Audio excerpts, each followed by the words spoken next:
Hello, everyone. I'm here today with J. Allen Tucker. He's the author of Sylas Sterling and the Lucas County Curse. It was just published in February of 2021. Thanks for taking the time to chat with me today. Thank you, Steve. I appreciate the opportunity. Yeah. So what does it feel like to have your book out in the world and for everyone to read? Is that nerve-wracking, or what does that feel like? It's a little scary, I guess. Most of the people at this point, honestly, are friends and family who've read it, that I'm aware of, at least.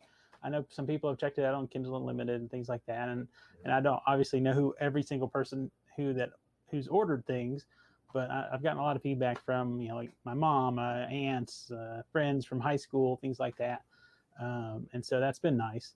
But yeah, I'm sure there'll be bad things at some point, because that's part of putting yourself out there in the world, some sort of negative responses and things, but it'll be okay. Yeah. How do you deal with negative responses, whether it's coming from a stranger on the internet or a family member, even if it's constructive criticism? Does that sometimes get difficult to swallow? I mean, it depends, I guess, on what the circumstance is. Like, if it's just some random person, it doesn't bother me as much. I mean, if it was someone closer to me, it would bother me a little more.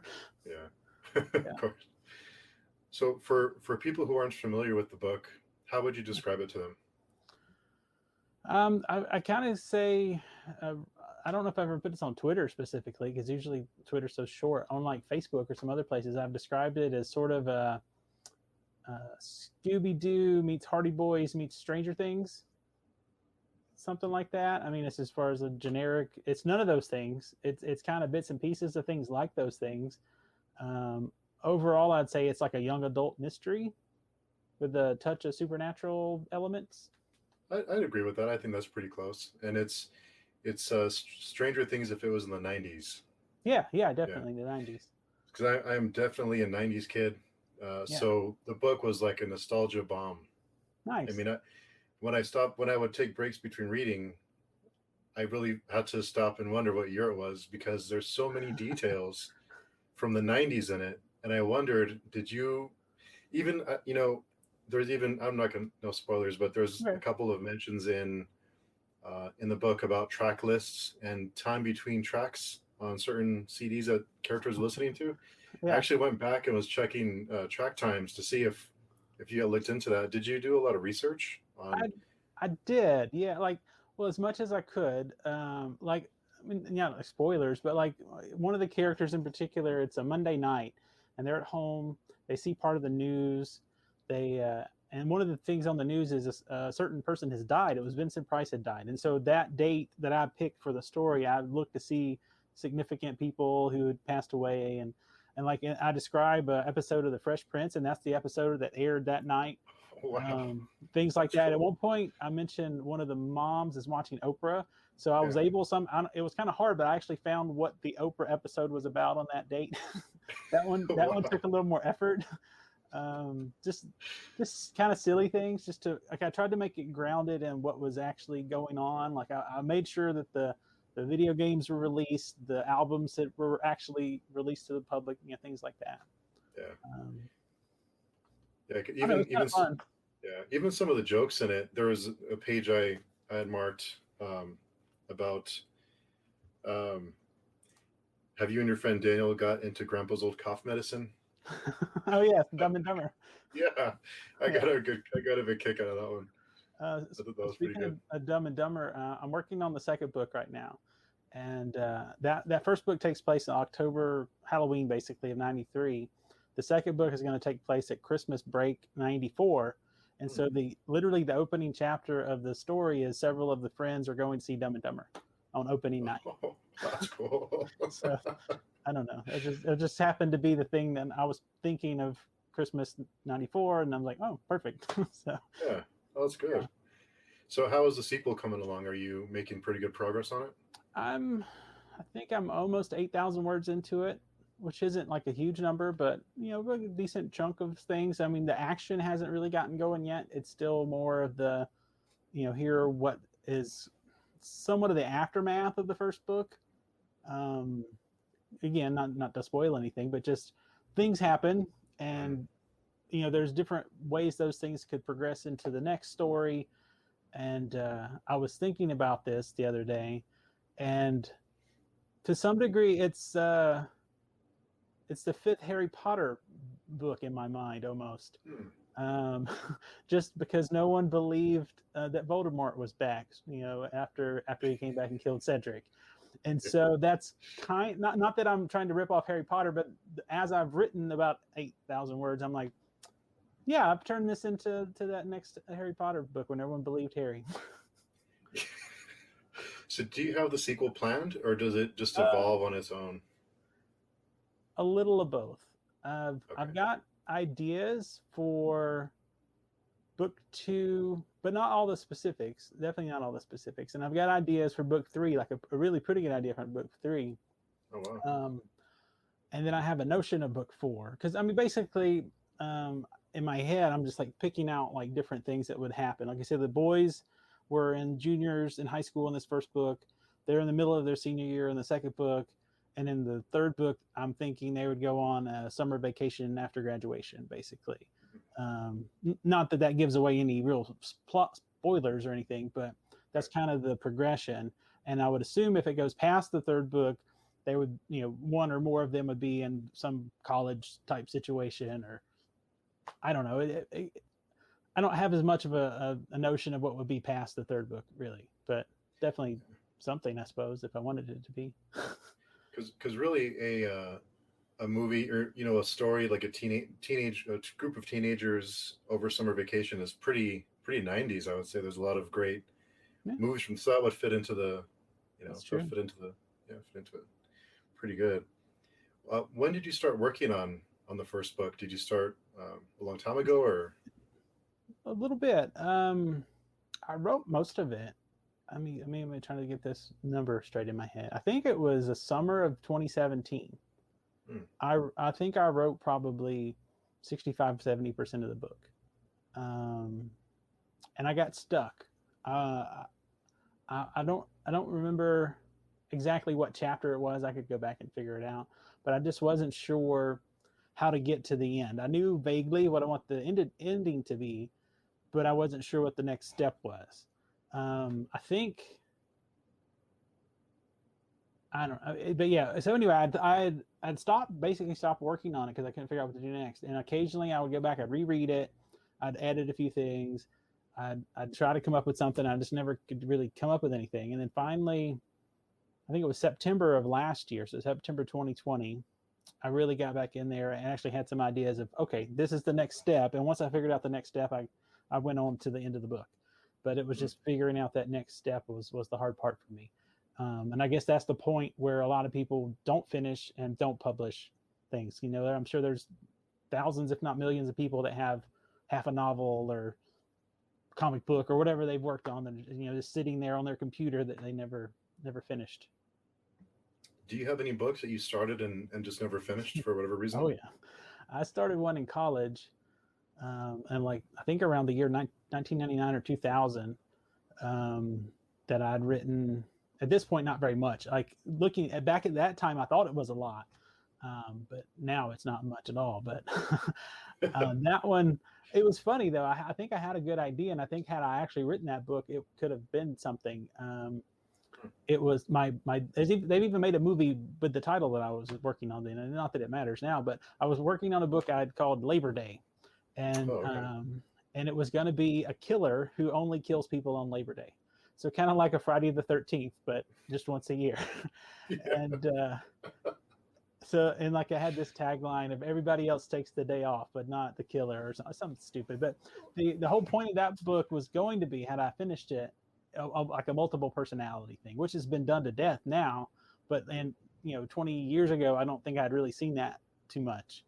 Like Fight Club had come out, so I guess that might have been part of that or something. But apart from that, there wasn't a lot of stories like that. But there's been tons of stories like that with all sorts of different movies and books since then. So I think that ship sailed, so to speak. Yeah. Um, I don't think I could do it better than the ones I've seen and read. So, Hmm. but there's So, other ones. There was one I started like 9 years ago that I picked back up after the finished Silas Sterling Lucas County Curse, and I basically took what I had as kind of a outline and just started over, really from the beginning. And I think I'm about 11,000 words into that story. Um, and that's a futuristic kind of dystopian, most of the world's dead kind of book. Um, but it would still be still be a young adult though. I mean, it's in the same. It's not the same vein as like a Silas Sterling because the world is destroyed, but um, it it'd still be like a young adult, like nothing too gory or too crazy. Are most things that you write kind of young adults? Nothing too far to bounds. Is that kind of Yeah, your style? yeah. I mean, I don't know. That's just what I would. I don't know. Like I know my mom's gonna read it, so I don't want anything too weird to be in it. Mostly, and so like my mom's read my book a few times. I know at least twice, and she's told me she really liked it. But she's the person I got a lot of my love for the nerdy things in life from. Like she was when she was growing up, she was a big Star Trek fan. Like when it was first on, and so like we always saw those type of things. She would take us to see Star Wars and all the she likes that type of stuff like just like I do. So she was like an old school fangirl, I guess, before fangirls were cool. Before they were a thing. Yeah. Yeah. So, are there any characters in the book that you modeled after people you knew or know? Yes. Okay. But not. There's no one that's like like a copy of anyone. Like Silas's friends Daniel and Jonathan are definitely inspired by a couple of my friends from school, but it's like a loose thing. So basically, so I'd have a picture in my head more than anything. It's not like any specific detail, um, particularly. And like one of the characters, I mean, one of the characters I named after a friend of mine who's a school counselor. And so Mhm. when I wanted to mention the school counselor, I'm like, well, Mrs. Canister is the the school counselor. And she read the book and she's like, oh, I had 15 minutes of fame there or whatever. So, Oh, that's cool. um, but yeah, yes, but and no. I mean, but I guess that would probably be true for most authors. I don't know. I mean, I don't know how everybody else does it, but a little of modeling after some people. The friends, when reading it, the friends felt like real people. When I read it, they Right. felt like they felt like someone. They felt like they were real, like there was someone that you had in mind when you wrote it. That's why I was wanted to pick your brain about that one. Well, I was trying to. I mean, it's been a while, but I was trying to picture, what I would do if it was Saturday morning and my two friends showed up at my house. Or what would we do? We play video games, or we'd go to the mall, or we something. So that's a lot of it, just trying to like what would I do, and especially as I was going through the week, and because the whole story does take place over that one week. I was definitely trying to pull, okay, this would happen, that would happen. And one of the things I try to do in that first book, and I'm trying to do in the second book, that the stuff happens, at least from the surface level, by accident. Like there's nothing planned. Like the boys stumble into this thing that happens. Not at all what they were trying to find or looking for. It found them. Um, so I think that's kind of interesting. Did you do any research for? Because I wondered, reading the book, if you researched any real crimes or any real like folk stories, or like every place has their own Sure. stories. The creepy house in the neighborhood or whatever. Was there anything that you took inspiration from, or any cases that you researched to kind of take from and include in the book? I mean, not specifically. I mean, I listen to a lot of podcasts. I like Lore with Aaron Mahnke. Hmm. So I've definitely heard hundreds of stories like that. And I listen to some other podcasts similar to that, but nothing specific. Now I would say, at least partially, the early on in the book. Now again, I don't think this is much of a spoiler. Early on in the book, it talks about in 1986 a girl went missing, and it was a big media circus in this small little town. Um, After I left my hometown, like years ago, like 20 some odd years ago, I don't honestly remember exactly when this happened, one of the local teachers disappeared. And there was a big media thing, and that was the first time that I know that my hometown was ever on TV, and anyone ever heard of it, because no one would have heard of it otherwise. And so that, in a slight little tiny way, that was kind of inspired some of that. Um, all the people pressing in on the little town and the sheriff and things. Yeah, there was a line. There was another part that I had marked in the book that I thought was interesting. Speaking of crimes, but Um, the disappearance shocked the town, and it was obvious to everyone in Lucasville that Tracy had never gotten over the disappearance and the death. Most agreed that she needed help, but no one seemed to offer any real assistance. And that seems real just in general with situations like that. I think people that kind of struck me as that's usually what happens is everyone's kind of apprehensive or afraid to offer Yeah. help even though someone needs it. So that that paragraph I thought was kind of got to me. You could feel the awkward tension or the everyone Yeah. feels like they should do something but no one does anything. Right. And like she had become like the biggest outcast because of what happened to her, and it wasn't her fault that her sister disappeared. But obviously, she was suffering from stress or post traumatic something that would cause her to break down. But yeah, I mean, I don't. I mean, if you read the story, I don't think her family was much help with Right. that particular thing. So that definitely doesn't help. Yeah, definitely not. So obviously the 90s were a big inspiration for for the story because you based it in the 90s and you spent time making sure that it was of the time. What do you miss most about that time period? What kind of media did you enjoy the most from the 90s? I don't know. One thing about the '90s, I mean, it was better than the '80s in a lot of ways. I mean, we had all the '80s stuff that I mean, like I grew up with the '80s stuff, and I still like the '80s stuff. So I was still watching Back to the Future and Ghostbusters, but Yeah. by then our family had a copy of those, and I could watch those anytime I wanted. So I mean, that's a bonus because most of the '80s I didn't have that luxury.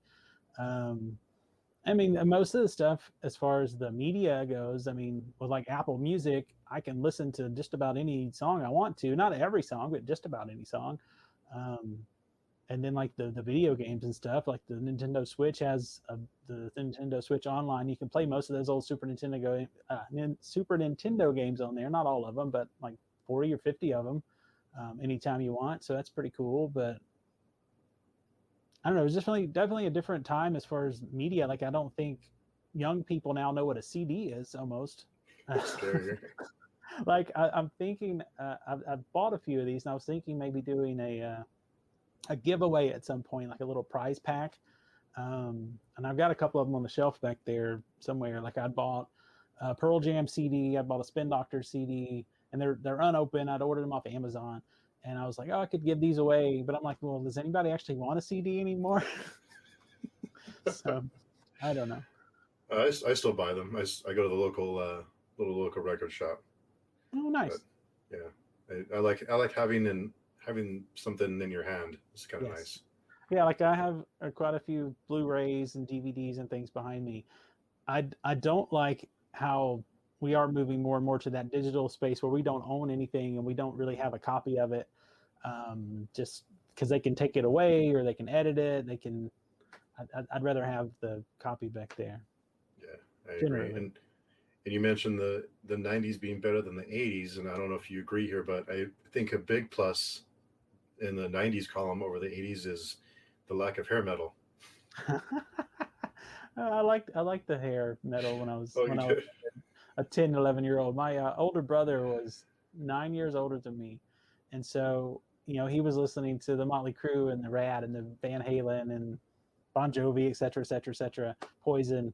And so I was a fan of those things just because he had them. He'd have, when I was a little younger, he had the albums, and I was a little older, he had the cassettes and Yeah. CDs and stuff. So he was a You big had fan of asked. Kiss.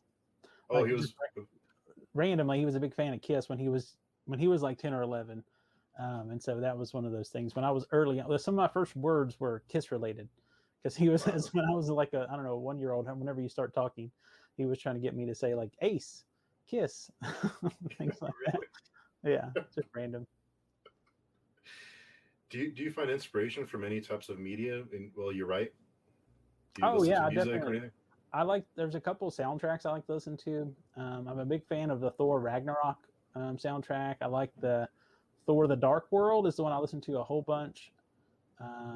Here recently, I've been listening to the Spider-Man Far From Home soundtrack. Some when I write, I like to have something going, especially if I want to do something uh, that's not just mundane, because some of the stuff's kind of mundane in the book. I mean, honestly, a lot of the nostalgia stuff is, oh, like Silas is in his bedroom, look, there's a comic book, oh, there's a thing. Some of that could be a little boring if you don't like those things, but if there's something more action oriented happening, I like to have the music, kind of blaring in my ears. Yeah, yeah. There seems to be a desire in the last few years by at least a decent amount of people to kind of get the retro stuff and to play the Super Nintendo games and to Oh yeah. people buying cassettes. What do you think that stems from? Is that just um, people want to relive those memories, or is there Yeah. something more genuine about that time? I, I don't know. I think most of it, it's one of two things probably. Either it's just this nostalgia because people look back to when life was simple, they didn't have responsibilities or bills or whatever, and it's like, oh, my life was so easy when I played with Transformers or GI Joe or whatever. Yeah, And so, but the other part of that, I think people have that like kind of the hipster thing. Where like, well, I'm going to do all the retro stuff because it's cool again. I don't know, like stuff's like the old stuff's expensive now. Like yeah, I mean, before you could get a VHS tape of Back to the Future for like 50 cents or $1. Now it'd probably cost you, I don't know, 15, $20 on eBay. I wouldn't be surprised. Um, just because people are looking for those things more, like you said, like cassettes, records prices have gone up dramatically yeah, uh, from a few years ago. Nobody wanted them like 15, 20 years ago. They were giving them away just about, and now they're expensive. So, there's cycles, I guess. yeah. There were frisbees a few years ago. Yeah. Well, like even like during the 90s when I had the Super Nintendo, at that time I was like, well, I don't need my old Nintendo anymore. I've got something better, so I like sold it. Um, whereas now I've went out and got another one just because I wanted to have one again. Hmm. Uh, yeah. I would. I was reading the book. I was wondering, are there challenges writing a story with that unravels? I don't know if you could call it a mystery thriller, but the story unravels as you go. What are the challenges in writing a story like that to not give too much away and to kind of hold back? Is that do you have any tricks that you use or? Well, one thing I really figured out at the end, like I'd gotten on well, you can kind of see them up here behind me on the shelf. There's a shelf full of the books at Hmm, the top. And there's like a whole half the shelf is full of like proof copies. I ordered, I want to say 3 round of proof copies because it was easier for me to see the mistakes in paper with the mark them out, make a note versus always doing it on the computer. And so I ordered the first round. I let my wife was starting to read it. I'd given it to one of my friends locally. And I found a whole bunch of things. I'm like, okay, y'all need to stop because I'm gonna have to fix some stuff. And so that's when the second round came out because I at one point I called. There's lots of little things. So I changed the names of characters quite several times. Like Silas is something I came up with very late into the book. I was probably almost finished when I came up with Silas Sterling. For the longest time, his name was Ryan Sterling, and before that, I don't remember exactly what it was. Um, but it was Ryan for a whole bunch of the time, and his friend Daniel for a long time was Michael. And so at one point near the end of the book, it was like this pivotal moment, and he's like, and Michael said blah blah blah. I'm like, oh, oops, I had to fix that. And there was a couple other little things, just because it, like, especially having that break, there was a kind of a big break, and so I had described how a certain character died early on, just briefly, hmm, and then when I got to where I was at later, I had changed that, and I didn't realize that I hadn't corrected the earlier version until I saw it in print. I was like, oh, okay, no, okay, I got to change that. Um, so yeah, so there were issues in trying to make sure everything flowed together and all the things make sense. There was one thing in there I think it throws people off the track if they notice it. It's one sentence. It's about a character's brother, and it's the family situation is addressed later on, so it actually makes sense. But at that time, it it wouldn't make it doesn't matter at the time. You wouldn't know that it makes any sense or not any sense at that moment. Um, but anyway, I don't want to spoil anything. we But can have even yeah, but something that small like so and so and so and so, blah blah blah, could throw things off yeah, theoretically. Yeah. yeah, yeah. And we can have a spoiler section at the end. That way, people aren't spoiled from the story. Were there any characters that didn't make the cut that you had in mind originally, and then just you decided to pull them? Well, overall, I didn't include a lot of characters, Mm. really. I mean, there's a few background characters. There's some like bullies. There's a couple of classmates that are mentioned once or twice. I mean, because there's literally would be hundreds of people roaming around the high school, people at the hospital. I mean, there's different little settings. But I didn't really want to. I don't, my wife's reading or listening to a book right now, and it's from an author we both really like. This particular book is set in space, and so everybody has weird names, and there's just dozens and dozens of characters, and so she can't keep track of who's who. And I'm like, man, I kind of understand that, because the other books we've liked by the same author have been, I don't know, 6 or 8 main people with a few people around the periphery, but not like dozens and dozens and dozens and dozens. So I wouldn't say there's anyone who missed the cut, but there are definitely people who could be fleshed out more, or like for one character in particular we can talk about a little later, but we don't know much of anything about at all, really. So there's definitely more that can be expounded upon. And in my, I don't know, like, but go ahead. No, go ahead. I don't know, just there's definitely more characters that could come in, and there are new characters coming in for the second book, at least early on, even in the first 8,000 words. There's a few new characters. But anyway, we can go to the next thing, I guess. I think the amount of characters in the book gave you more of that smaller town feeling. So to me, it made sense that there wasn't a ton of characters in it. Yeah. And I think when you're younger, I think you have more of a tunnel vision, and you don't really see everything else that's going on in the world. So that's true. It kind of made sense to me. Yeah, because I think I described the town at some point. It has like 4,000 people in it. It's very small. Very, very small. Oh, just fun fact about Lucas County, Lucasville. It's named after George Lucas, by the way. Oh, okay. All right. There's definitely a few Star Wars references in there. Couple. I mean, one in particular, I really like the Timothy Zahn Thrawn books. Those are some of my favorite Star Wars media that's been out there ever. So I remember there's one point mentioning that.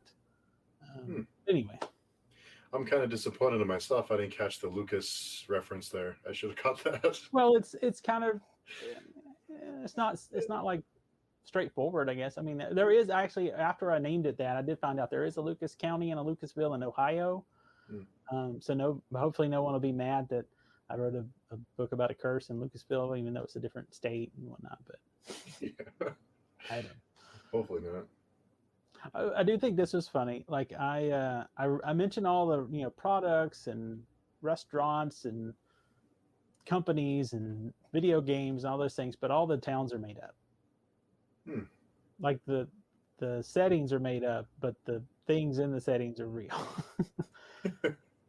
I don't know, like the Val Mesa. I have this town Val Mesa that's mentioned a few times. That's made up, and then Lucasville's made up. I've made up another town called Trenton for the second book. Trenton. There's a Trenton, New Jersey, but I think that's the only one I found in the U.S. So I do try to look at those things when I'm coming up with different names.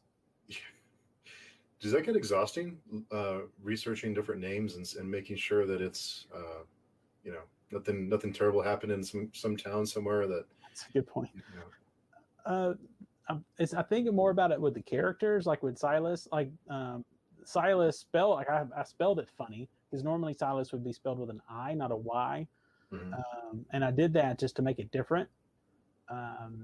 Just because I didn't want a name that you could just Google on or Facebook or whatever, and there's 15 of them. I wanted to try to find something unique that wasn't out there, and I couldn't find anything for that on like Google or wherever, and there wasn't a @Sylas Sterling on Twitter, and so that sort of thing. So I have @Sylas Sterling on Twitter and Instagram. I don't know if I went any further than that on other social media, but yeah. So try to be safe. Right. And so like for the main character in the dystopian one, I'm like a fifth of the way through or whatever. I came up with something that I couldn't find anywhere else. No, this ancillary people I didn't really think that was as important.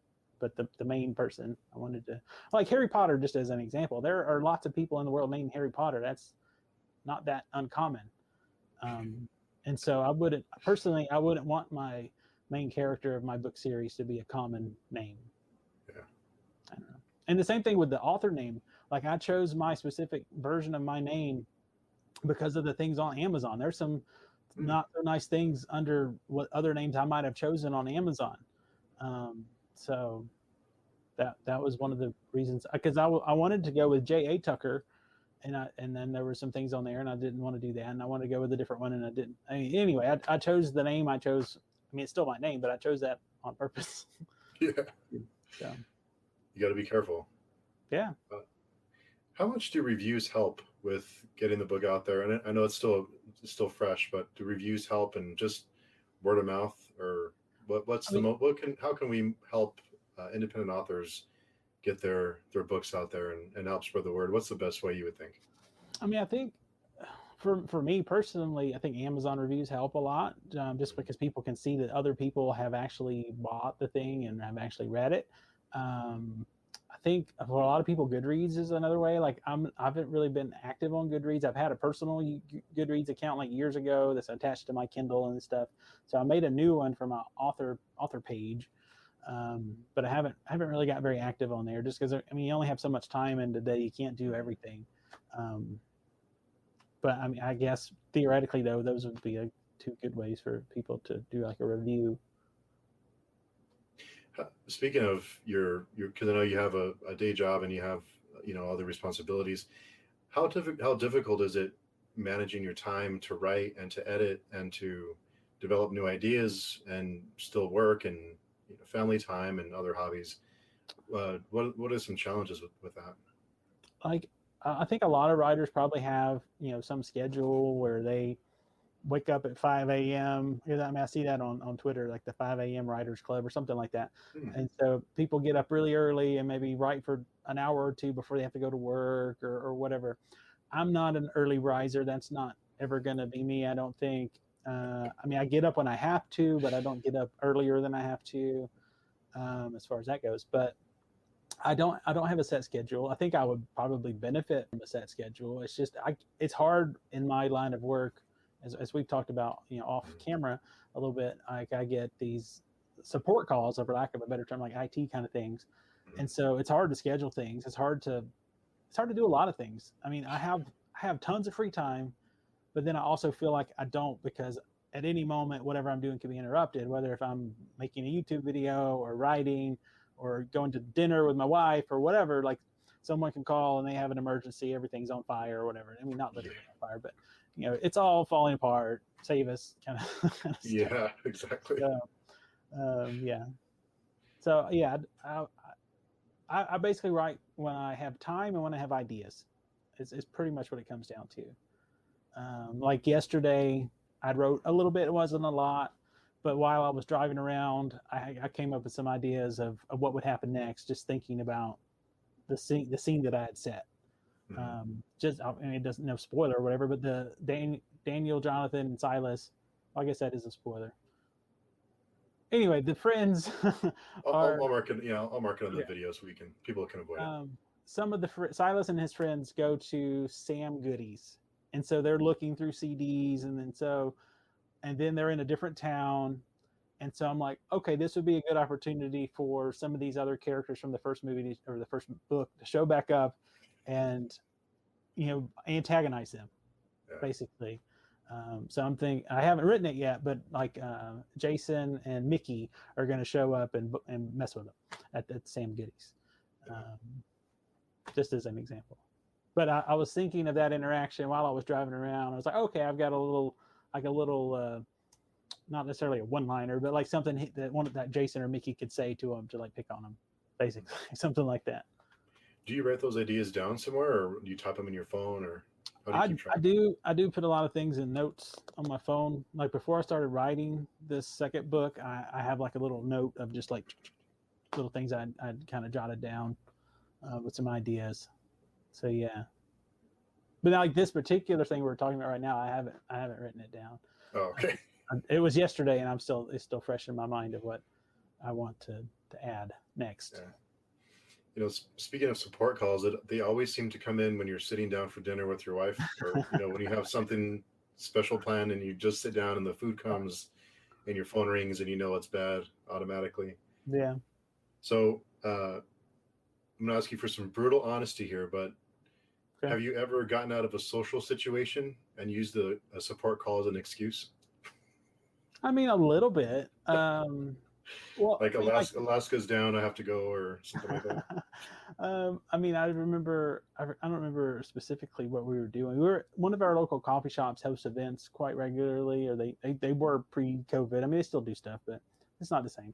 And I remember what was going on, but I was happy to have a call at that time. It's okay. I gotta go. I gotta get to the car, and yeah. So, Yeah, but yeah, sometimes I guess.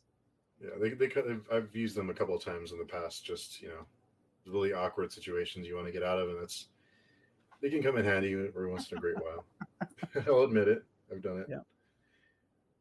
Um, when you were writing some of the, and I'll try and avoid spoilers, but there are some scenes in the book where the teenagers feel like everyone's against them, and I wondered if that was just teenage angst or if that was something else going on. Was that something you considered while writing the book? Honestly, I kind of feel like a huge chunk of the town is in on this thing. Yeah. Well, now we know that, but Uh, before I knew what was really happening, I wondered if it was just their imagination that they thought everyone was against them, or if it's really happening. I mean, they are kind of the outcast. I mean, a little bit, being that it wasn't cool to be the nerd or the geek or whatever in 1993, like it is now. Like the geeks are cool in 2021. Marvel and DC rule the box office or whatever. But back in those days, it wasn't the nice thing. So I mean, it's part of that, I guess.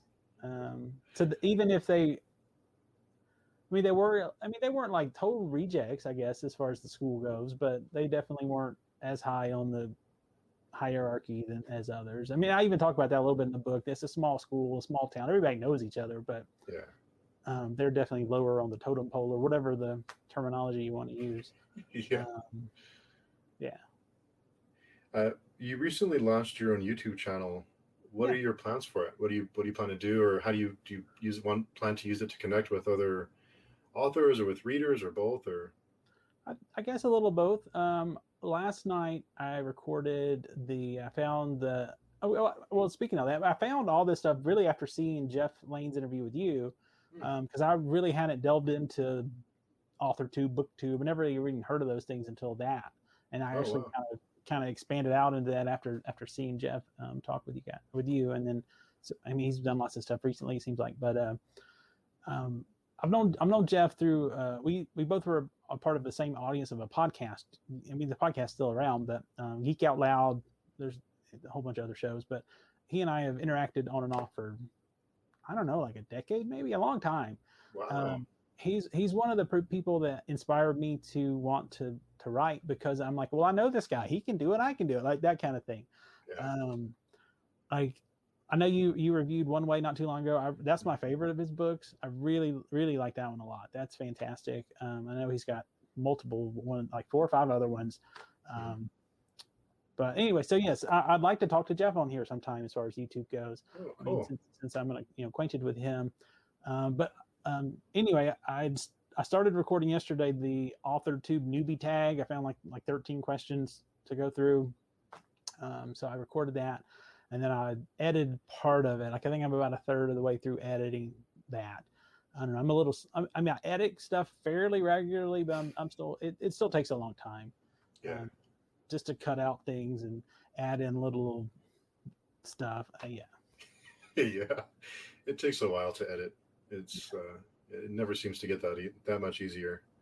What was the best piece of advice that Jeff gave you when you were starting to write? Hmm. I don't know. We've messaged back and forth about it a few times over the years. Like under last year during when lockdown happened, everything, the whole world shut down like a year ago, or whatever. Yeah, We were messaging back and forth. I don't remember exactly why, but I was telling him that I was working on this book. I wanted to finish this book before all this, craziness finished. Thinking it was going to be a short amount of time, not a year long, a few weeks or whatever. And so he was very encouraging with that. And then as I got closer to the end of the book, he was encouraging with, here's some information of how to reach out to literary agents and things like that.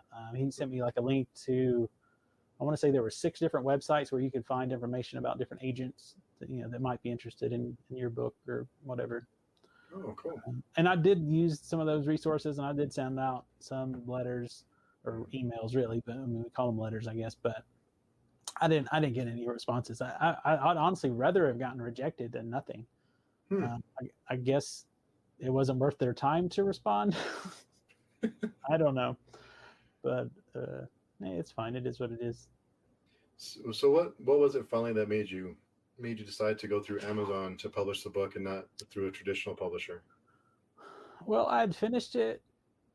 I finished the book like 3 months before I finally decided just to hit the button, and because I had uploaded it through Amazon to order the proof copies and edit, and then did it again, changed the book cover and this, that, and the other.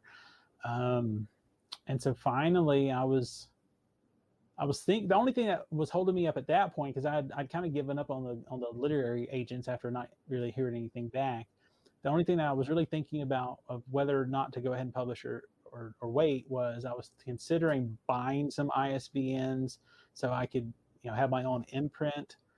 And one thing that kind of stalled me on that is everything I came up with that I thought would be an interesting name was taken in some form or fashion.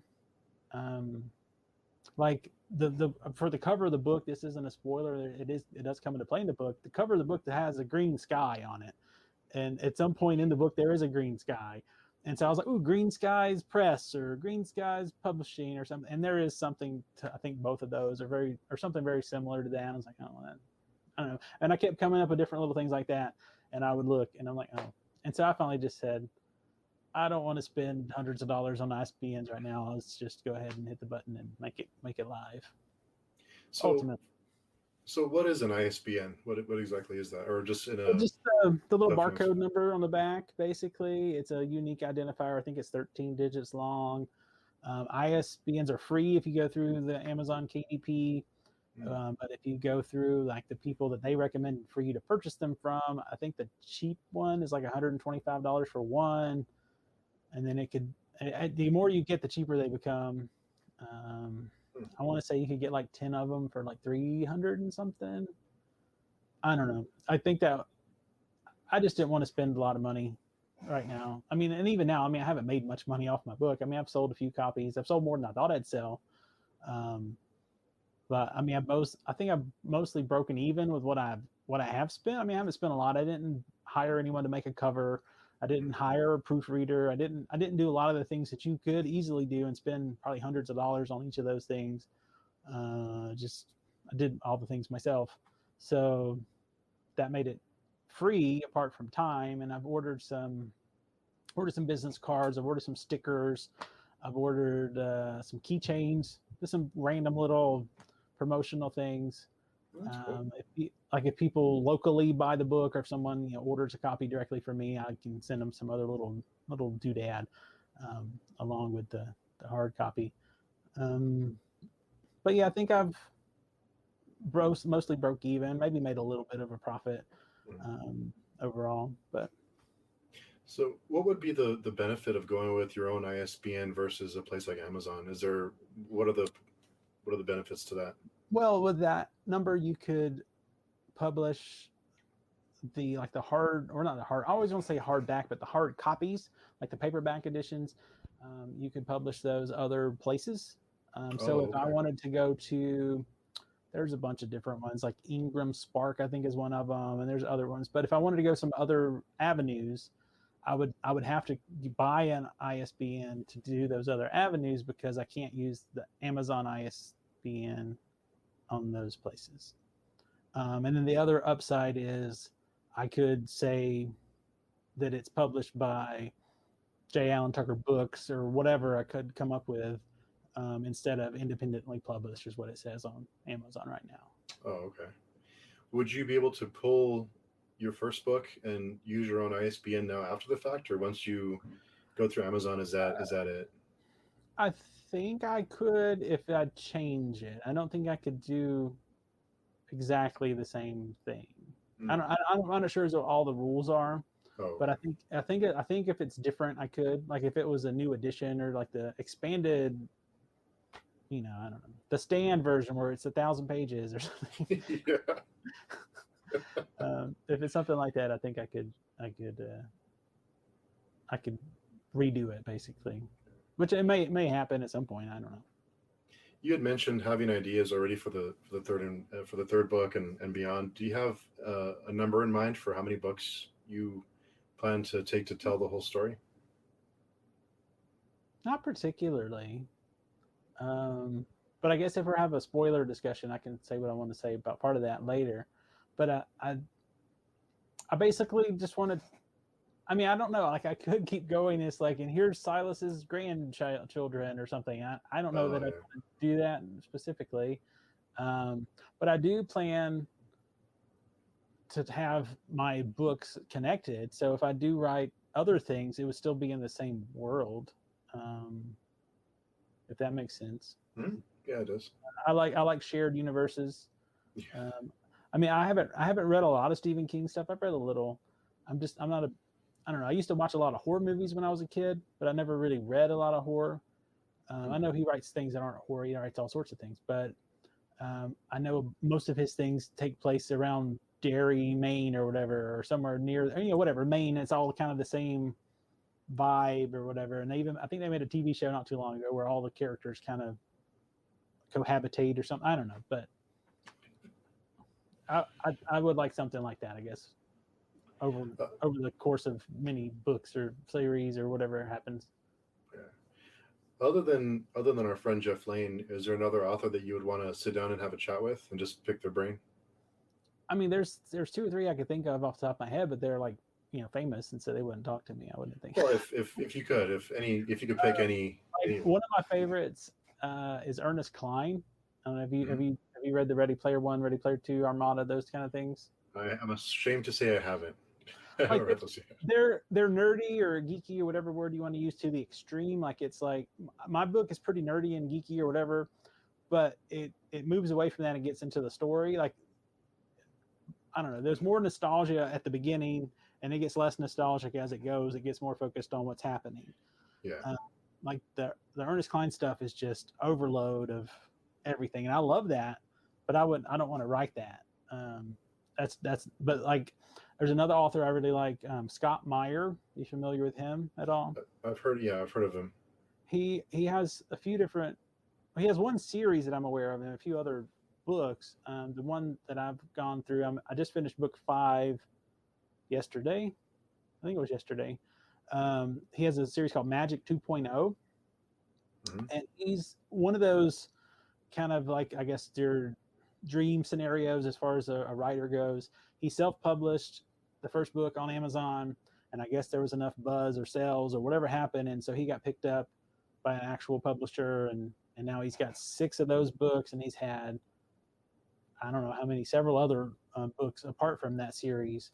But like in the Magic 2.0 series, um, just a real brief summary, I guess. It's basically kind of like the Matrix. The whole world's a simulation, Hmm. and certain people figure out that it's a simulation and get into the code. And as they get into their code, they can manipulate their entry in the file, and so then they can basically give themselves immortality. They can't be injured, all the invincible, all the things, and they can act like they have magic because they can manipulate reality, which is Hmm. pretty interesting. I really like those. But he's very, very geeky, and so he mentions Dune a lot. Like he loves Dune apparently, and so there's lots of Dune references, but all sorts of music, all sorts of stuff like that. Hmm. So Interesting. I like those a lot. Yeah. So and then another author I really enjoy, and I don't think he's had that many books, is Edward Savio. He's I've heard got of him.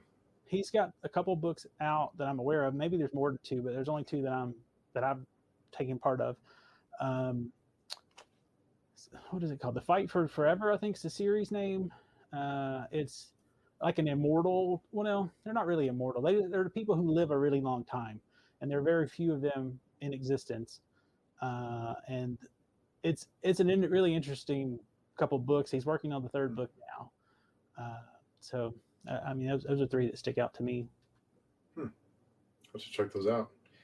Add them to my list of things to read. Like one thing I like with Edward Savio's books, I found him because I listen to a lot of Audible, and he has Will Wheaton narrate his books, and so I like Will Wheaton's narration, which he also does Ernest Cline books. And the guy that does the Magic 2.0 books is fantastic. I can't think of his name off the top of my head right now, but he's awesome. He may be my new favorite narrator. Oh wow! I noticed there didn't see an option for audiobook for Silas Sterling. The Not first yet. book. Is other plans to do that? There is a way. I think it's called ACX. There's a way for people to have audiobooks added to Amazon as like an independent person, publisher, or whatever. Mm-hmm. I don't know. Like I don't think I want to pay someone else to do it just because I don't want to spend $1,000 to do it or more. Like, I mean, I looked on like Fiverr because, you can get people to do all sorts of things on Fiverr. Like that's where I got to do my book trailer. I found a guy on Fiverr to do that. But yeah, like I think that the around $1,000 to $2,000 is what seems to be like most of the people's going rate on that particular site for audio book of around 50,000 words. I mean, I don't know if it's quite 50,000, but it's in the neighborhood. So yeah, I don't foresee that anytime in the near future. And I'd like to do it myself, but I don't think I'd do a very good job. So no, you don't think so?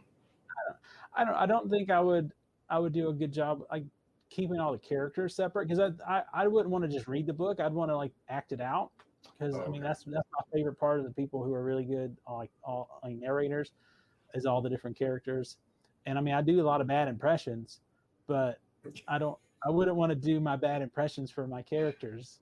I don't know. So and that's pretty much what I would end up doing if I were to do it. So well, I thought the trailer came out pretty cool. I thought it looked pretty good. I was impressed with it. Oh, thanks. The book. Yeah. There's a website called Mixkit, Mixkit.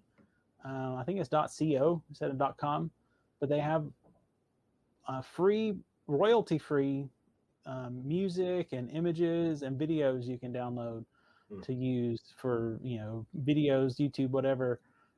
So you can have background music, you can have B-roll, that kind of thing, which is really awesome for free, especially. And then not to have any claims on it or whatever. That's kind of a problem on YouTube if you have something that's copyrighted. They'll slap your hand right away. How do you deal with writer's block? I quit writing. I mean, basically, like I stopped writing for almost 3 years. The last time I just couldn't figure out what to do, and I just stopped. And I don't know that I wrote much of anything else in between. I mean, I write things, but not like stories. Like I don't know how many words I write in emails every day. It's quite a few, but but yeah, I think I'm pretty sure there was right around a 3-year break from the first 60-70% of Sylas to the last 30-40%. Yeah. Was it difficult coming back to the story and remembering all the different, all the different plot lines and everything to reconnect them? Not too much. I mean, I would think about it. It wasn't that I totally abandoned it in my head. I would still try to ruminate on it, whatever the word it would be, of trying to come up with ideas or trying to, what would I do next? What's going to happen here? I mean, it wasn't always in the forefront, but it was definitely never just completely forgotten. Yeah. And I would go back and reread it. And I also, one thing I do occasionally just to help me find errors is I'll have Word read it to me, like have it just speak it out. It doesn't sound great, but I can hear it when I don't see that I missed the, a little A or an an or the, or just something small. Yeah. That really, it's really helpful. So now that you've gone through the process of having your book out there and people are reading it and it's a big accomplishment, if someone came to you now and said they want to write a book and they're asking you for advice, what advice would you give them? I mean, mostly it would be keep going. I mean, I honestly did kind of stop for a long time, but I didn't give up. I mean, I didn't, because it'd be easy to give up. But yeah, it does feel like an accomplishment to finish a book, and actually, hit the button and publish it. I mean, yeah, it'd be cooler if it was from, a publishing house, I guess, contract and all those things. But I mean, I was interesting. Like, I don't do much Facebook anymore. I'm just not much of a fan of Facebook. I like Twitter. I like Instagram. But anyway, I posted on Facebook after about a week after the book had come out, and I was really amazed how many people that I haven't seen in 10 years, 20 years, depending on who they were excited and, like, wow, congratulations, this is awesome, that kind of stuff. Like, so anyway, for the people who are writing, I actually had a friend from college contact me 2 days ago asking some questions, which I'm like, that's awesome. I'll be glad to tell you whatever I can. I'm not one of those people who would want to, keep my little secret of, oh, this is how I publish my book, you can't know. Like, no, like I don't care. I'll be glad to help. So yeah, I actually sent her some of the links that Jeff sent me as far as agents, because that was one of the things she was really interested in, and I think she's going to send me a copy of the manuscript at some point so I can like read over it. So I mean, that'd be cool. So yeah, I don't care. I'd be glad to help anybody I could. Yeah. Oh, that's cool. And I bet that was a little satisfying to have someone reach out to you and ask you, because it is a big accomplishment to have your book out there. And that's, so the fact that you're willing to help someone out that's good. Yeah. Well, I'm sure it's daunting. If me being able to answer a couple little questions can help them publish their book, that'd be good. That'd be great. And I mean, I'm excited for them that they are going to do that. I think a lot of us had a lot of free time the last year, maybe not, depends on your circumstances specifically, but like last year, one of the things I finally worked on was my book. But the other thing I worked on a lot last year was my wife started doing Skillshare classes, and so so for I don't know how many weeks in a row, like 8 or 9 weeks in a row, we put out a Skillshare class every week, which was a lot of time of editing. Like I would spend hours and hours and hours editing all the little, the different little clips of the different things. But again, we had a more time at home than we normally would, so we made use of it to try to, better ourselves and do something different and new. And yeah, I think that's something everybody could do, no matter what their circumstance is. With technology these days, you can do what you want to do. I mean, there's things you shouldn't do, I guess, legally and morally or whatever. But if you want to write a book, write a book. If you want to make a comic book, make a comic book. I mean, if you want to make a toy, get a 3D printer, make some toys. I mean, cool. I mean, I don't have one of those, but you can do it. I mean, it's kind of amazing the stuff we can do nowadays. Yeah. Like YouTube. I mean, you can have, not that you will specifically, but you literally can have a worldwide audience from your living room or your spare bedroom or whatever it is. It's kind of crazy. It is wild. Yeah, it is crazy. Were you a computer nerd back in the 90s? No, I mean, I didn't actually own a computer until after I graduated college. Oh wow. We used computers in high school, but most of the time it was to play stupid games. Like we play Oregon Trail or Dino Park Tycoon or something with a dinosaur. I don't know. I remember playing Castles 2. Castles, yeah. It was like Ages of Empire before Ages of Empire. It was real basic. But yeah, like through college, there was like the computer labs on campus, and some of my roommates had computers, some didn't. But yeah, I didn't actually buy one until I was out of college. Wow. Of course, that was kind of a different age, I guess. Yeah. A long time ago. Yeah.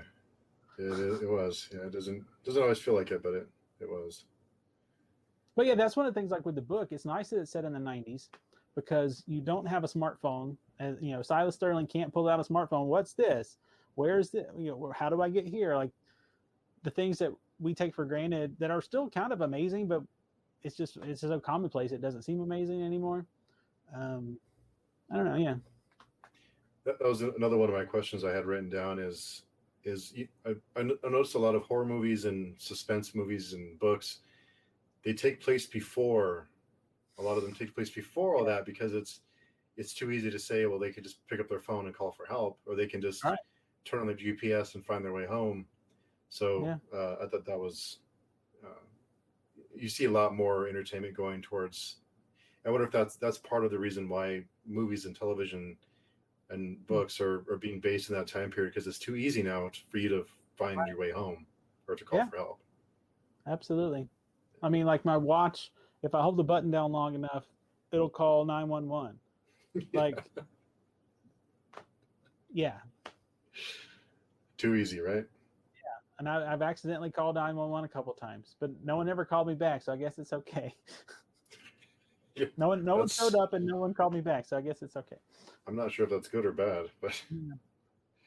um, so what did you learn writing the first book that you're going to take and implement in the rest of the series?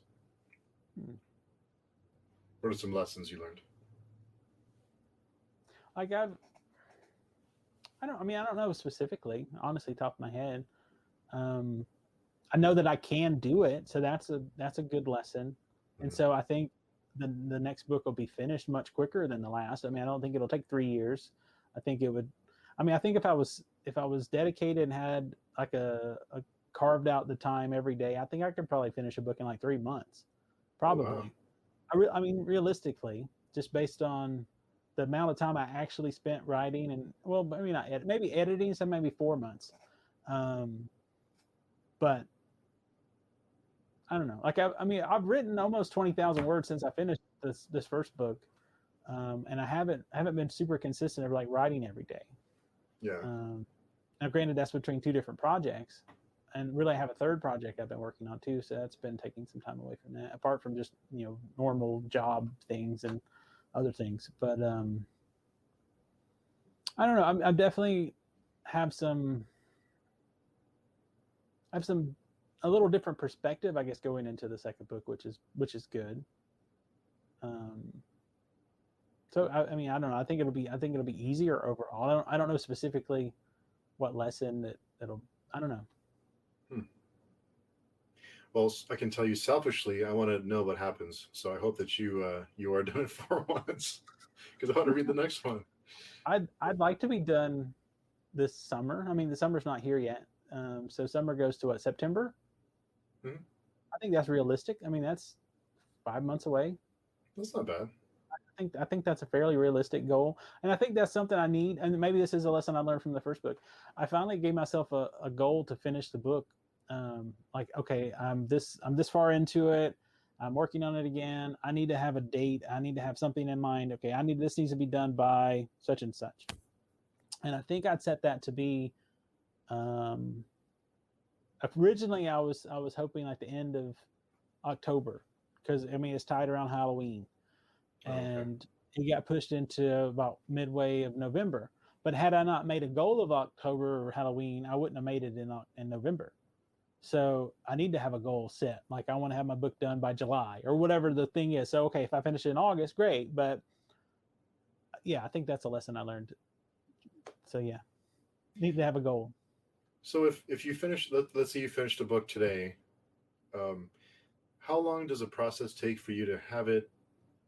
Let's if you decide to go with Amazon again for the second book, how long does that process take before it's available for purchase? Is that a long process when once you have the book done, or is it pretty instant? It's pretty fast. Oh, I hit the camera. Sorry. It's pretty fast once you have your stuff ready. Like as I'm writing the second book, I'm formatting it as I go. Like I have the fonts, the same fonts. I have the same like chapter headings as I have in the first book that tell you when it is and where you are, Mhm. which I think that's helpful. I don't know that a lot of books do that, but I liked it, especially Yeah. because I knew I was going to jump back and forth. And so I tried to draw attention to here's 1993 or here's 1986 at the top, just to say, pay attention. We're in a different time zone, because that was one of the things I got from feedback of people reading it early on before I had finished, completing everything, that they were a little confused when what was happening. Like it switched from the high school to the sheriff, and I'm like, wait, what? So yeah, that was one of those little things. But yeah, it wouldn't take long. Like at this point, I mean, it would take a little while. So if I finished writing today, I would probably let it sit there for a few days, go back and try to reread and edit some. I would order proof copies, and then I'd let a few people read it. I'd read it again, and so it would be at least a few weeks at the minimum. But then once it was done within a day or two, it can be Oh wow. ready to publish. I mean, it's super fast. Like the Kindle version gets uploaded quicker than the paperback version. Like I think it took 7 or 8 hours for the Kindle version and maybe 12 hours for the paperback once I actually hit the button. It Oh wasn't wow. long. That's pretty quick. Now I had also had some previous experience with Kindle KDP stuff, and I'd already made the book 3 times as far as the proof copies. So that also helps. It was like by the time I was ready, I knew all. It was just upload this file again, preview it, okay, approve. I mean, it was an easy process having done it. And that was another reason or another person or whatever that I was encouraged to finish my book. Last year, I helped my wife uh, publish the second book. She's a painter, and she's illustrated 3 children's books. She hasn't written the books, but she's illustrated them, and so I helped her format the second book that she illustrated, and then I helped them set that up in Kindle, the KDP thing, and all that stuff. And so that helped being familiar with that whole process before getting to it with my book a lot. Because if you go into that cold, I could see where that would take more time and more effort or whatever. So, any plans to convert your novel to a graphic novel and have your wife illustrate it? I don't plan to do a novel or graphic novel of the story of Silas Sterling, but I do plan to do Silas Sterling's comic book, if that makes sense.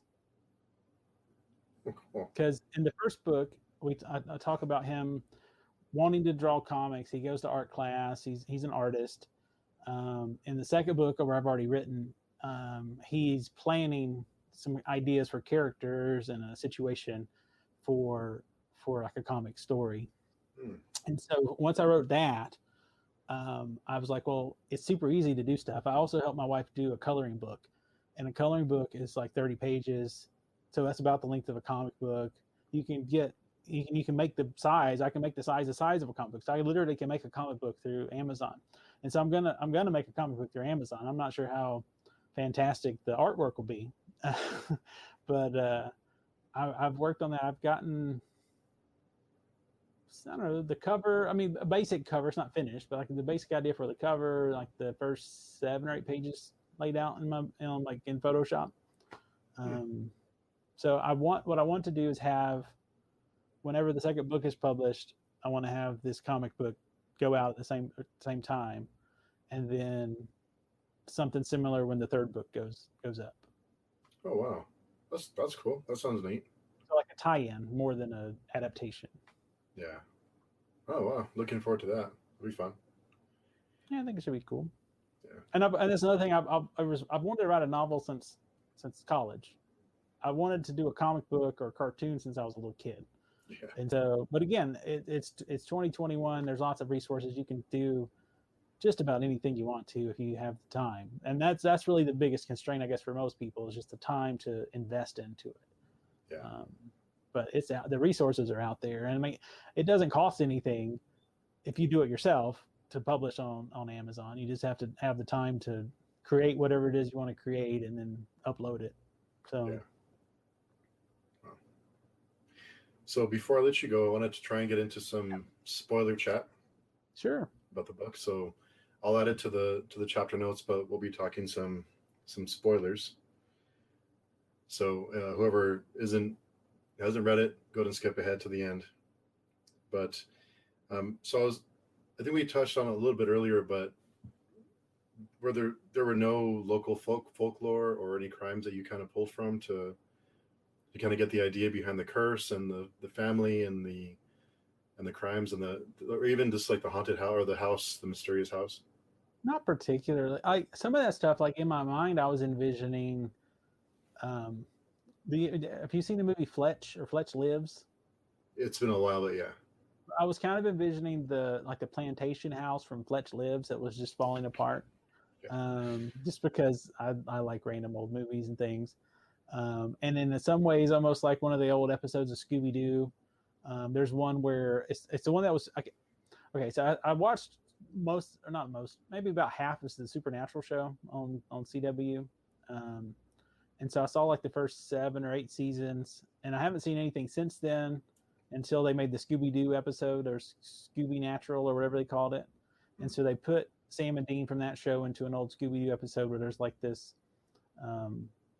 Southern, like almost like a Confederate thing. I don't know. It was kind of random, but so anyway, I kind of envisioned like this, but a combination of Fletch and Scooby Doo when I envisioned this house. If that makes any sense. Yeah, it does. Yeah, and I did like that.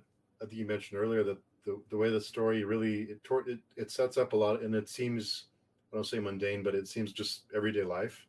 Yeah. And then it really puts the pedal to the metal at the end. Was that intentional to kind of have the story speed up and to get the reader comfortable and to kind of get everything established and then really start unraveling the mystery?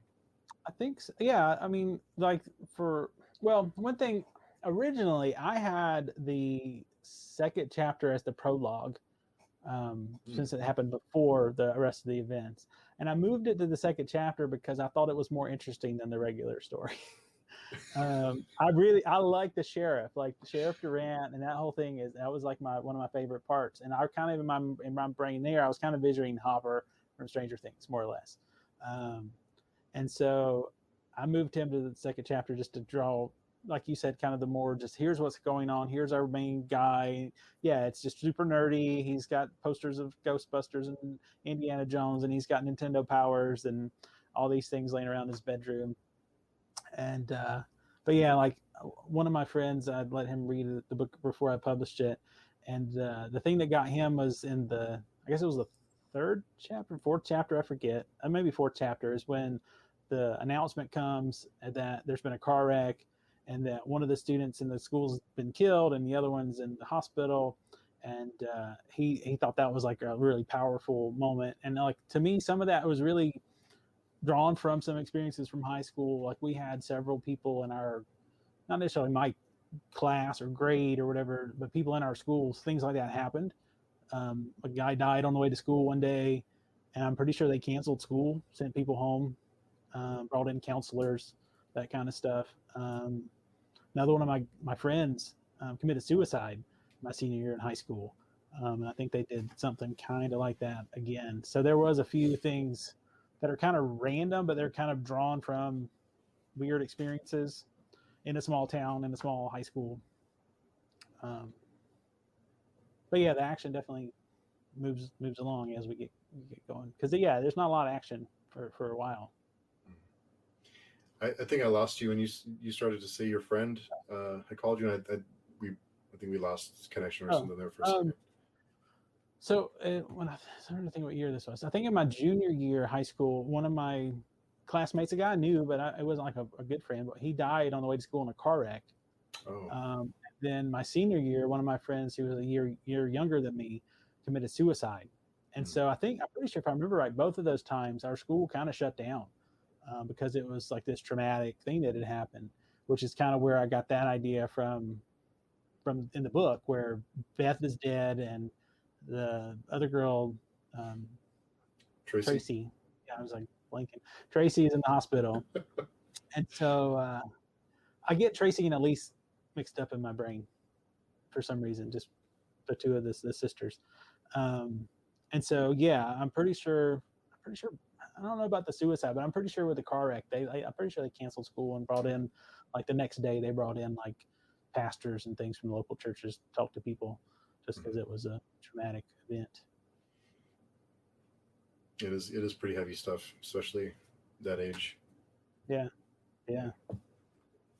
Definitely. There was the god or the entity, and I did look it up because I was wondering if you had, and I can't pronounce the name. I'm trying to find it now, but I did look it up. I'm sorry. The lady who was killed. Yeah, and there was an A. It starts with an A. it's Apophenia. Okay, I didn't want to butcher the name. How it's pronounced, but Okay. it means something. You looked up what it meant. Yeah, I did look it up, and I wasn't sure if I found the wrong maybe the wrong site, but how does that fit in with the story? Because I may have If found the it, wrong one. I think the meaning of the word should be something whereas people see things like or see patterns in things that aren't necessarily there. Is Right. that kind of the definition you found? Kind of, yeah. Um, and my thing with the book is the curse might be real. The curse might not be real. Some people thought it was real, and that's all it took. Bad things happened for like 102 years or whatever the number is, Mm-hmm. 104 years. I forget exactly, but these terrible things happened because the people thought it was real, even if it wasn't real. And so I kind of like that whole idea. I know some people don't. Of at the end of the story, you find out things aren't necessarily supernatural, even they look supernatural. Yeah. Um, I'm personally a fan of that, and I haven't like that's not necessarily the case here. Oh, But okay. I was gonna ask. well, I mean, no, I'm not trying to like spoil that or whatever, but I'm personally I like that. Like, Yeah. I don't know, like some people hated The Village, for example. Oh, I I like like The that. Village. I liked it. Like, I went to see The Village with a friend and his girlfriend at the time, and both of them thought it was going to be a monster movie. And so when they found out it wasn't a monster movie, they weren't I don't know if they were mad, but they were disappointed because it wasn't Mm-hmm. what they expected. I'm like, well, have you seen an M Night Shyamalan movie?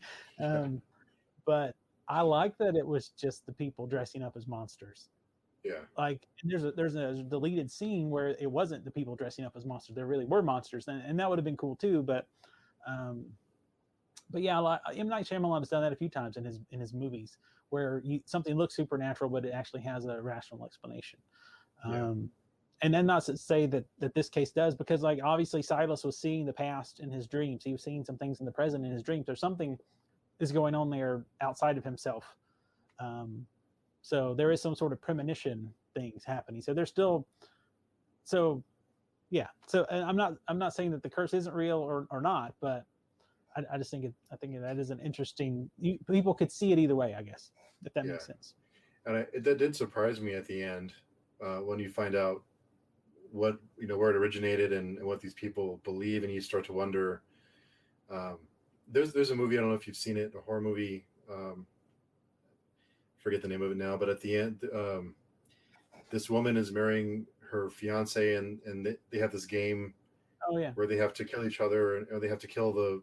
If you survive, you get to marry into the family, and otherwise everyone will die if this person isn't killed. I forget the name of it now, but I've seen the trailer for that. Yeah, yeah, but it kind of reminded me like that, because you go back and forth whether is this really happening, or do they just believe this is what's supposed to happen. And so at the end, I was surprised at the end of the book. I was surprised on how you did that, because I didn't expect that. I thought it was going to be uh, completely supernatural, or there's something like more.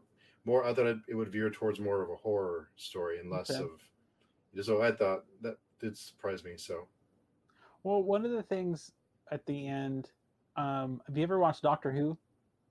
uh, a few times.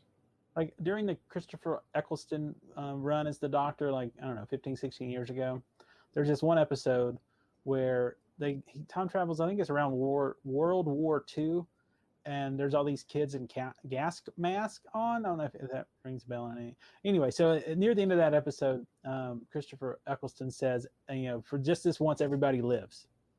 And so that's part of the end of the story anyway.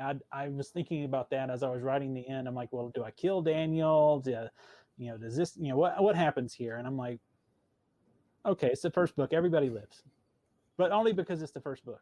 Because I mean, the stakes have to be raised in some sort of a way, I guess, as things move along throughout whatever happens. And so, okay, everybody lives. Like all the bad guys live, all the good guys live. I mean, the only people who died were dead before the story started. Yeah, I didn't think Daniel would make it. I thought something would happen to him. He would be the. Um, he kind of set the stage. I thought he. I didn't think he'd make it, but Yeah. sounds Well, like there's a. like in that particular point, I feel like um, he should have been killed, but the guy just didn't do it. Like, oh, I took care of him, but he didn't actually take care of him just because I don't know. I don't know. Like the people do evil things, but they think they're doing it for good reasons. Like most good villains, like, if you ask them, like, oh, we're doing the right thing for our community, even though they're doing horrible things. So I don't know. It's an odd concept a little bit, I think. No, I liked it. It was good. It does remind me of, like, I don't think it was too derivative of anything overall, personally. Like, I think there's definitely inspiration from here and there. There is an episode of Supernatural early on that that reminds me somewhat of what happened here, at least just a smidge. I don't remember which one specifically. There's one with a scarecrow. I don't know if you've ever watched that particular show, but there was some kind of town that, like, tourists went and got killed by a scarecrow fairly regularly, like once a year or something. That, and it blessed their crops or something. Oh wow! I don't know, but that's the one thing I could think of that is kind of similar. I don't know. I'm sure there's things out. I mean, it's not like I've read everything or seen everything. There could be lots of things similar, but to my limited knowledge, I don't think it's too derivative of anything. Was that something you tried to avoid of being derivative and staying away from repeating someone else's work? Was that a big concern for you? Well, I mean, I know there's some authors will be like, oh, I'm a big fan of Star Wars and I'm a big fan of Lord of the Rings, so I smushed them together and there's my story. And that's cool if that's what you want to do. I'd rather make something different than just here's another version of Star Wars, or here's another version. And I think that's why I don't want to do fantasy or space stuff, because I feel like I would kind of rip off Star Trek, Star Wars, Firefly, whatever. And the same thing with fantasy. I'd rip off Lord of the Rings. I'd rip off The Hobbit, same difference. And I'd rip off some stuff from Narnia. I don't know. I guess everybody sort of does because Tolkien was so good at it, but I don't know. I don't know that I have much to offer in those types of arenas, which is, I don't know. They always say, write what you know. Well, I remember the 90s pretty well.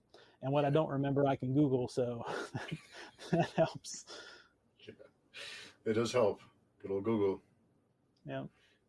So thanks again for taking the time to chat. I appreciate it. I know you're a busy man, so I want to thank you again. And everyone, go out and pick up the book. It's available on Amazon via Kindle Unlimited, or you can buy the paper copy. I'm weird. I like we talked about, I like having the book and having the music in my hands and putting little tabs and everything in it. So yeah, thanks again for sitting down to chat with me for a few minutes. Sure. Thank you, Steve. Anytime, barring work related things. Yeah, of course.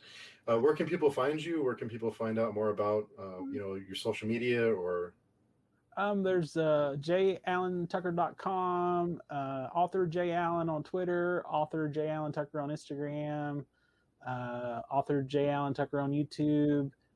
I've got a couple videos up there. Should have a third one the next couple days. I don't know specifically. Probably by the end of this week.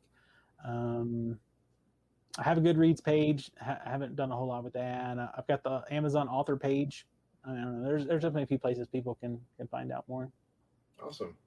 Well, cool. Thanks again, and congratulations on getting the book out there. It's I think it's a big accomplishment getting it done, and I'm sure it's a big hill to climb when you're first getting into it. So I'm glad we were able to connect, and I was able to find it and read it. Thank you so much. Yeah. So thanks again for sitting down with me. Yes, sir. Bye, everybody.